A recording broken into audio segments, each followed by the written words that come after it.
الأدلة، معرفة الله. وذكر هنا الإمام رحمه الله تعالى هذه الأصول الثلاثة مجملة، ذكرها مجملة، لأن الأصول الثلاثة هي معرفة الله كما سيأتي سؤال المؤلف يعني رحمه الله تعالى في هذا الكتاب وفي هذه الرسالة. فذكر المؤلف رحمه الله تعالى هنا الأصول الثلاثة مجملة، وسيأتي ذكرها مفصلة. قال: معرفة الله، لابد أن يعرف العبد ربه لأنه معبوده. كيف سيعبد الله ولا يعرفه؟ كيف سيعبد الله عز وجل ولا يعرفه؟ فلا بد للعبد أن يعرف ربه، أن يعرف ربه. ومعرفة الله عز وجل تكون يعني الآيات الكونية والآيات الشرعية. الآيات الكونية بالنظر إلى السماء وإلى ما فيها من نجوم، من شمس وقمر، وإلى الأرض وما فيها من أشجار وجبال وأنهار وبحار وغير ذلك من الأدلة، ما فيها من حيوانات. فلا ينظرون إلى الإبل كيف خلقت وإلى السماء كيف رفعت. فالله أمرنا بالتفكر بالآيات الكونية. ينظر العبد إلى السماء رفع بغير عمد فيعرف أن هناك ربا وأن هناك خالق وأن هناك إلها هو الذي خلق هذه الأشياء وهو المستحق للعبادة. والآيات الشرعية القرآن والسنة. الآيات الشرعية القرآن والسنة. قال: ومعرفة نبيه، وهو المتبوع الذي يتبعه العبد. فلا بد للعبد أن يعرف نبيه. كيف سيتبع النبي صلى الله عليه وسلم وهو لا يعرفه؟ يعرف اسمه ويعرف نسبه ويعرف سنته ويعرف ما جاء به صلى الله عليه وسلم. قال: ومعرفة، سيأتي معنا بالتفصيل كما ذكرنا كما سيذكر المؤلف.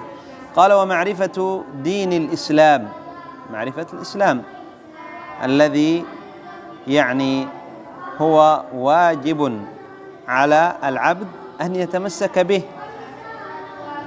إن الدين عند الله الإسلام، إن الدين عند الله الإسلام، ومن يبتغي غير الإسلام دينا فلن يقبل منه وفي الآخرة من الخاسرين. بالأدلة، لا بد يعرف العبد ربه ودينه ونبيه محمد صلى الله عليه وسلم بالأدلة. معرفة الله عز وجل قلنا أدلة يعني كونية وأدلة شرعية. ومعرفة يعني دين الإسلام الأدلة الشرعية، ومعرفة النبي صلى الله عليه وسلم بالأدلة الشرعية، ما جاء في سنته وما أخبرنا به صلى الله عليه وسلم، لا بد من الدليل. ولا يصح التقليد واتباع الهوى. لا بد أن يأخذ العبد دينه بالدليل، لا يؤخذ بالتقليد لا يؤخذ بالتقليد ولا يعني الاستحسانات. رأى أنه هذا جيد، هذا عمل جيد، ذكر، قراءة للقرآن، هذا يعني يستحسن العبد، هذا عمل حسن. ما هو الدليل؟ لا تقول لا هذا عمل حسن، هذا ذكر، هذا قراءة القرآن. لا. جاء عن يعني سعيد بن المسيب رحمه الله تعالى ورضي الله عنه أنه كان جالس في المسجد بعد صلاة الفجر، فقام رجل يصلي بعد صلاة الفجر، بعد صلاة الفجر قام رجل يصلي، فأمسكه سعيد قال له لا تصلي. قال له يعني هل سيعذبني الله؟ قال له لا تصلي. قال له الرجل هل سيعذبني الله بصلاتي؟ يعني الله عز وجل يعذبني بسبب أني أصلي؟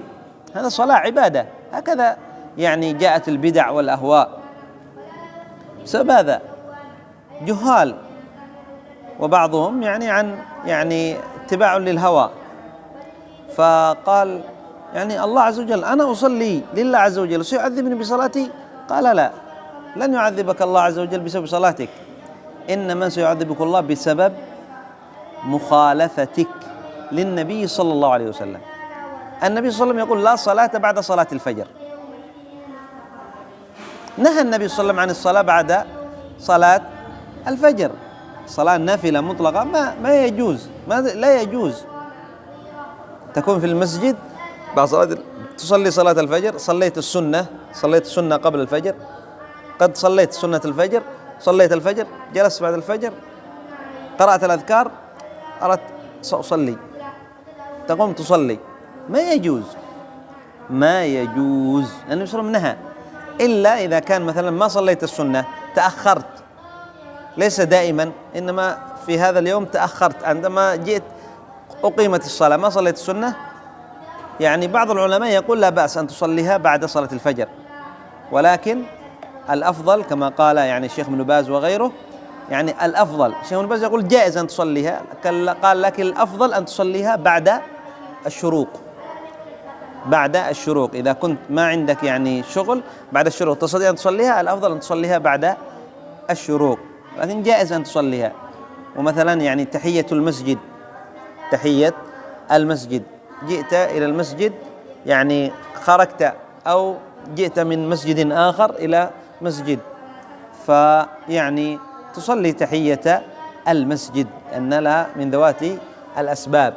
مع بعض العلماء يقول لا تصلي، يعني تجلس، لأنه وقت النهي. فماذا قال له؟ انظروا إلى هذا الجواب، ماذا قال له يعني سعيد بن المسيب رحمه الله تعالى؟ لن يعذبك بصلاتك، إنما يعذبك بمخالفة نبيك محمد صلى الله عليه وسلم، بمخالفة نبيك. وهكذا من يأتي يقول نحن نقرأ القرآن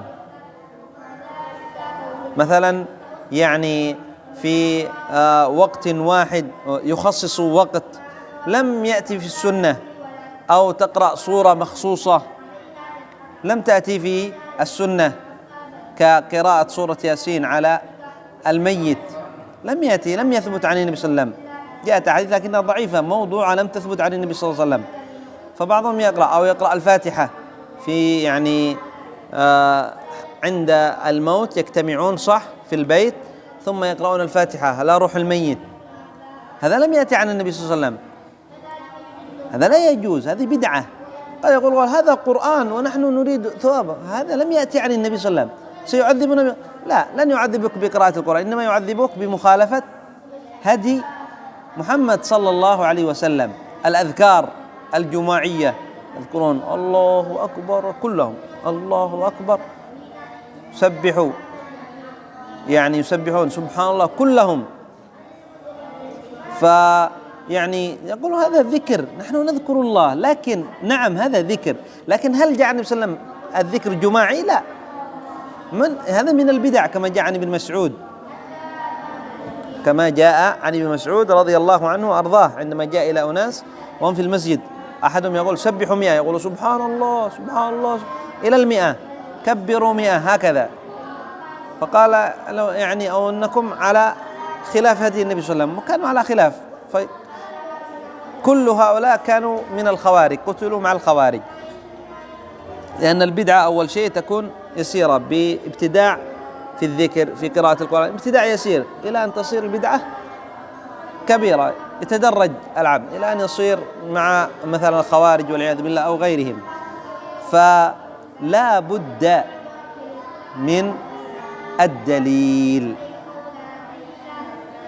لا بد من الدليل، معرفة الإسلام، والإسلام يشمل فيه معرفة الله، أن تتعرف على الله عز وجل، أن تتعرف على نبيك بالدليل، لا بد من الدليل. لا يصح يعني يجوز التقليد، لا يجوز التقليد. وهنا مسألة، يعني مثلا قول العالم في مسألة من يعني في المسائل، إذا قال العالم قول لا نقول يعني خلاص هذا قول العالم هو الدليل. لماذا تفعل هذا؟ لأن العالم الفلاني قال كذا، قال هذا جائز، العالم الفلاني قال هذا جائز، لأن العالم الفلاني قال هذا جائز. لماذا قال لماذا يعني لا تفعل هذا؟ يقول لأن العالم الفلاني قال هذا حرام. لا يصح هذا. لماذا تفعل؟ لأن الله عز وجل قال العالم قول، يقال له ما هو الدليل؟ وإن كان عالم، نعم عالم له احترامه، يحترم العلماء يحترمون. قال النبي صلى الله عليه وسلم: ليس منا من لم يرحم صغيرنا ويوقر كبيرنا ويعرف لعالمنا حقه. العالم يحترم ويجل، لكن ليس من احترام العالم أننا نقبل قوله بدون دليل، خلاص هو معصوم. لا، ليس بمعصوم العالم مهما كان علمه. هذا إمام مالك يقول: كل يؤخذ من قوله ويرد. إمام مالك إلا صاحب هذا القبر، وأشار إلى قبر النبي صلى الله عليه وسلم. قال الإمام الشافعي جاء والإمام أحمد بمعنى يعني أقوالهم، يقول: إذا وجدت قولي يخالف قول النبي صلى الله عليه وسلم فارمي بقولي خلف الحائط، لا تأخذ بقولي. هكذا يقول الإمام أحمد، وهكذا يقول الإمام الشافعي وغيرهم. وهذا هو قول يعني العلماء. إذا كان قول العالم يخالف الدليل نأخذ بالدليل أو نأخذ بقول العالم؟ نأخذ بالدليل. إذا كان هناك دليل عن النبي صلى الله عليه وسلم واضح ينهى عن فعل هذا، وهذا العالم يعني يخالف هذا النهي مثلا، هل نأخذ بالدليل أو نأخذ بقول العالم؟ نأخذ بالدليل، لأنه قد يكون هذا العالم لا يعلم بهذا الدليل. ليس كل يعني خلاص من يعني العلماء خلاص هم يعرفوا جميع الأدلة، لا. لذلك الإمام الشافعي، بل الأئمة كلهم، بس نذكر الإمام الشافعي كان يعني في المدينة، أظن في المدينة له أقوال، ثم انتقل إلى مصر. عندما انتقل إلى مصر له أقوال أخرى يخالف هذا القول الأول. في بعض المسائل الإمام الشافعي له 3 أقوال. أولا يقول هذا لا يجوز، ثم يقول هذا يجوز، ثم يرجع ويقول هذا لا يجوز. هذا دليل على ماذا؟ أن العالم قد لا يصله الدليل، لا يعرف الدليل. ليس كل العلماء خلاص يعني وصلهم الدليل، كل الأدلة يحفظونها، لا. العالم قد يخفى على الدليل، أو العالم قد يكون لا يفهم بعض الأدلة جيدا. بس خلاص هذا العالم يفهم كل شيء، هذا العالم عنده جميع الأدلة، لا. فلذلك لابد إذا قال العالم قول يعني ما هو الدليل لهذا القول؟ يقال فالعالم قاعدة هنا يستدل لقوله ولا يستدل بقوله. يعني قال العالم هذا حرام، ما هو الدليل؟ يستدل لقوله. نقول ما هو الدليل؟ لا يستدل بقوله هذا حرام، لماذا؟ لأن العالم قال هذا حرام. لا، خطأ. مفهوم؟ هذا خطأ. لكن تنقل أيوة العالم يقول كذا هذا حرام، ويعني لأن النبي صلى الله عليه وسلم يقول كذا وكذا، قال الله عز وجل، لأن الله عز وجل يقول كذا وكذا، ننقل قول العلماء، لأن لا بد هذا نأخذ يعني الطلاب يأخذون عن العلماء، وهكذا يعني إلى النبي صلى الله عليه وسلم. يعني خرجنا من يعني أصل الدرس، ولكن هذا من باب الفائدة، يعني أنه لا بد من الدليل. طيب، يعني فإذا أخذ العبد بالاستحسان والأهواء تركت الأدلة، بل يعني صار الدليل يستهان به ولا يعمل به، ولا يعمل به. مثله الآن يعني مسألة الإسبال، صح؟ إسبال الإزار في إندونيسيا عندكم، صح؟ كأنه واجب، صح أو خطأ؟ صح. إذا ما تسبل الإزار، خاصة مثلا الإمام أو الملتزم الذي يلبس القميص، إذا ما يسبل يقولون ماذا له؟ ماذا يقول له؟ وهابي، صح؟ يعني كأنهم هم على الحق في باب الإسبال، صح؟ إذا ما تسبل فأنت وهابي، أنت جئت بدين جديد، معناه قولهم وهابي أي دين جديد، صح؟ طيب نحن ننظر الآن، هم يقولون هذا الإسبال كأنهم يقولون لا بد أن تسبل، صح؟ واجب أن تسبل، إذا لم تسبل فأنت جئت بدين جديد. طيب من الذي هو على الحق؟ هل الذي يسبل أو الذي لا يسبل؟ الذي لا يسبل. لماذا قلنا هذا على الحق وهذا على باطل؟ لماذا؟ بالأهواء؟ هل قال العالم أن هذا لا يجوز؟ مثلا هم يقولوا وهابي، مثلا الشيخ محمد بن عبد الوهاب، هذا نقول الشيخ محمد بن عبد الوهاب يقول هذا لا يجوز، اتبعناه لأنه يقول هذا لا يجوز. من الذي قال الإسبال لا يجوز؟ النبي صلى الله عليه وسلم، بل جعله كبيرة، مثل الزنا، مثل شرب الخمر، كبيرة من الكبائر. 3 لا يكلمهم الله ولا ينظر إليهم ولا يزكيهم ولهم عذاب أليم يوم القيامة. لا ينظر إليهم ولا يكلمهم ولا يزكيهم ولهم عذاب أليم، توعدهم بالعذاب. هذا دليل على أنه كبيرة، إذا توعد بالعذاب على يعني عمل، هذا كبيرة من كبائر الذنوب. وذكر منهم النبي صلى الله عليه وسلم والمسبل، المسبل الإزارة، والمنان، والمنفق سلعته بالحلف الكاذب. المسبل إزارة. إذن هذا النبي صلى الله عليه وسلم يقول هذا لا تسبل. لماذا أنت تقول يعني الإسبال واجب؟ ما هو دليلك؟ ما هو الدليل؟ نقول لهؤلاء ما هو الدليل على أنه يجب الإسبال، لا بد أن نسبل؟ ما هو الدليل؟ الناس يفعلونه كلهم، صح؟ سيقول هكذا، الناس يفعلونه. هل فعل الناس دليل؟ لا، ليس بدليل. الدليل هو قال الله قال رسوله صلى الله عليه وسلم على فهم السلف الصالح، يعني نفهم الأدلة على فهمهم. النبي صلى الله عليه وسلم شدد، حذر من الإسبال بأحاديث كثيرة، يعني تبلغ لربما بلغت إلى حد التواتر في النهي عن الإسبال. رأى النبي صلى الله عليه وسلم ابن عمر يوم وهو مسبل إزارة، قال ارفع إزارك، فرفعه، قال ارفع، فرفعه، قال ارفع، إلى بعد ذلك سئل ابن عمر إلى أين يعني قال لك النبي صلى الله عليه وسلم ارفع إزارك؟ قال إلى نصف الساق.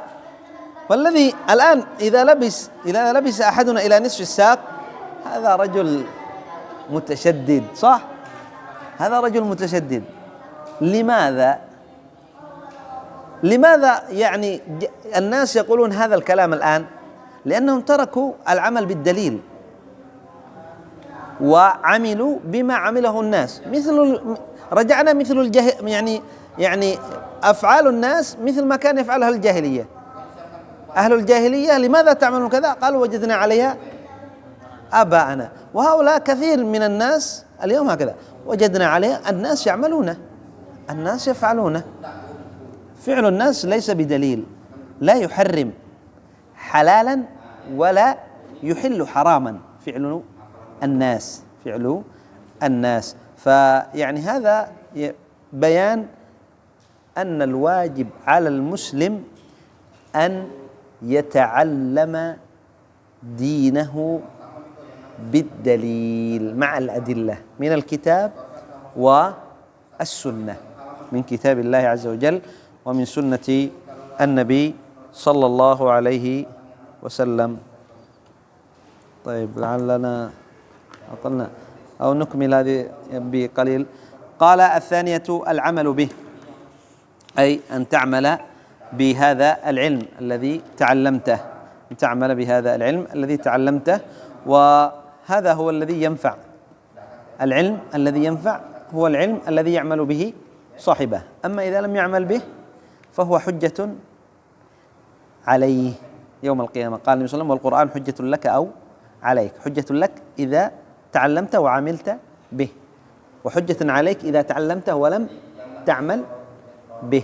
ومر معنا حديث الأمس: أول من تسعر بهم النار ثلاثة، ومنهم العالم الذي لم يعمل بعلمه ولم يخلص، لأن لم يخلص إذن لم يعمل بالعلم، لأن العلم يأمر بالإخلاص لله عز وجل. قال الثالثة الدعوة إليه، أي أن تدعو بعد أن تكمل نفسك بالعلم ثم العمل. الآن أنت يعني كملت نفسك، تسعى لأن تكمل غيرك، أن ترشد غيرك. أنت هداك الله عز وجل وتعلمت العلم وعملت به، ينبغي عليك ويجب عليك أن تدعو غيرك، أن تدعو غيرك. فهذا مما تميزت به هذه الأمة: كنتم خير أمة أخرجت للناس تأمرون بالمعروف وتنهون عن المنكر. وقال الله عز وجل: ولتكن منكم أمة يدعون إلى الخير ويأمرون بالمعروف وينهون عن المنكر. ولا بد في الدعوة أن يكون الداعي على بصيرة. قل هذه سبيلي أدعو إلى الله على بصيرة، أي على علم في حال الداعي هو، وأيضا علم بحال المدعو، ماذا يريد المدعو، وعلم بالكتاب والسنة. قال الرابعة الصبر على الأذى فيه، وهذا لابد، لأنه من قام بالدعوة إلى الله، من تعلم العلم لابد أن يصبر لأجل أن يتعلم العلم. لابد فيه من صبر، لأنه شاق. أيضا العمل لابد فيه من صبر، وهو الصبر على طاعة الله، لأنه من طاعة الله العمل بالعلم. الدعوة لابد، لأن من قام الداعي إلى الله لابد أن يؤذى. فالأنبياء والرسل منهم من قتل، صح؟ يحيى ابن زكريا قتلوه، وعيسى أرادوا قتله فرفعه الله عز وجل إليه. وكثير من أنبياء بني إسرائيل قتلوا من أنبياء بني إسرائيل قتلوا، يعني قال الله عز وجل: وقتلهم الأنبياء بغير حق بني إسرائيل. وكذلك أوذوا جميع الأنبياء، سبوا. نبينا محمد صلى الله عليه وسلم رمي بالحجارة حتى سالت يعني قدمه الدم من قدميه، وشج حتى خرج الدم من وجهه، سب، وقالوا ساحر، وقالوا مجنون، وقالوا كذاب، صح؟ فلا بد الذي يدعو، لا بد أنت تدعو إلى الله لأنك تريد أن يعني تدل الناس على الطريق الصحيح. والنفس أمارة بالسوء، وكذلك الشيطان، فلذلك يوسوس لهم الشيطان ويقول يعني يتكلم عليه بكلام كثير. ثم ذكر المؤلف رحمه الله تعالى الدليل على هذه يعني الأمور الأربعة. سيأتي يعني معنى الكلام على الدليل وهي سورة العصر في الدرس القادم بإذن الله عز وجل. نكتفي بهذا القدر. إلى هنا، سبحانك اللهم وبحمدك، أشهد أن لا إله إلا أنت، أستغفرك وأتوب إليك.